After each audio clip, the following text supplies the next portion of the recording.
Leksimizni davamlaştırmaz, hürmetlik vatandaş. Bugünkü islaha 2021 yıl 4. ayının 29. günü.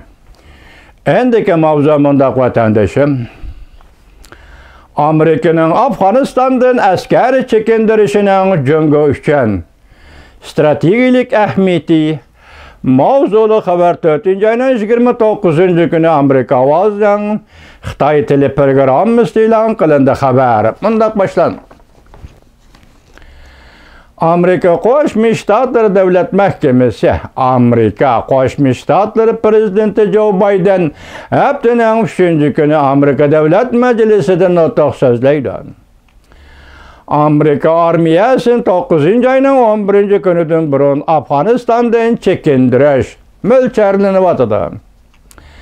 Prezident Joe Biden burun atrofdagi davlatlarga Pokiston, Jungo, Rossiya, Hindiston ve Türkiye qatorliq davlatlarning harakat qo'llanib Afg'onistonning tinchlik musobaqasini qo'llashga rag'batlantirgan. Amerika Qo'shma Shtatlarining Afg'onistondan askari chekindirish qarori Brayonning geopolitik siyosatida nima ahamiyati bor? Muxbirning qo'ygan savol. Amerika Davlat Mahkemasi o'tgan hafta mundaq e'lon qildi. Garchi Amerika Afg'onistondan askar chekindirishimi, lekin Amerika Afg'onistonni davomli qo'llaydi. Amerika hukumatining Afg'onistonga $300 million yordam berish plani bor. Davlat ishlar kotibi Antony Blinken tuyuqsiz Kabulni ziyorat qildi ve Afg'oniston hukumatiga muqimlik va tinchlikni davomli qo'llaydiganligini bildirdi. Davlat ishlar kotibi Blinken mundaq ko'rsatdi.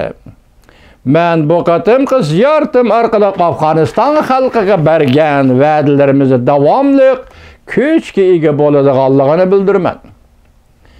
Bizning hamkorlik munosabatimizda o'zgarish bo'ladi. Lekin munosabatimiz uzun muddatlikdir. Biz davomli muhokama qilgandek, xuddi Prezident Joe Biden aytgandek, biz munosabatlarimizda yangi bir bat ochamiz. Bu yangi batni o'rtaq yozamiz. Men bu musobaning tez yetib kelishini umid qilaman. Amerika Afg'onistonni davomli qo'llash bo'yicha muhim xizmatlarni ishlashi kerak. Amerikaning bilim xazinasi Tinchlik va tadqiqot instituti yaqinda muhokama orqali tahlilchilar mundaq deyishdi. Prezident Biden hukumati Afg'onistonning atrofidagi davlatlarning Afg'onistonga ko'proq to'pi qo'shishiga chaqiriq qildi. Afg'onistonning kelgusini tinchlik bilan hal qilishni baholashga chaqiriq qildi. Lekin yana bir tarafdan ba'zi tahlilchilar mundaq hisobladi. Bu davlatlarning har qaysining o'zining ko'nglida son bor. Kelishimni unumli ijro qilish bu bir qiyin ish. Yana ba'zilar mundaq deyishdi. Afg'oniston balki Amerika Jungo klimat o'zgarishidan tashqari Amerika Jungo hamkorlashishga izlanadigan masala bo'lib qolishi mumkin. Mushu jumla vatandoshlar, sizdan bizning taqdirimiz Uyg'urning taqdiriga munosabatlik. Hozir nima dedi?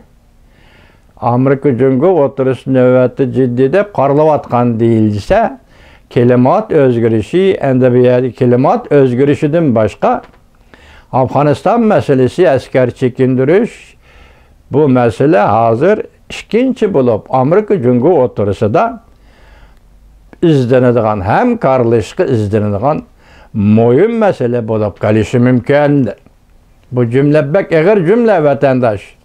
Tasavvur kılın vatandaş. Jungo üçü aytganda Amerikanın Afg'onistonda askar chekindirişi bir yaxshi xabar. Yana bir tarafdan aytganda Jungo rahbarlari agar bu davlatda ichki urush, portlash mumkinligi bo'lsa, balki Afg'oniston radikal kuchlarning panohlanish joyiga aylanib qolishi mumkin. Buni jungoliklar shundoq ansiraydi ekan.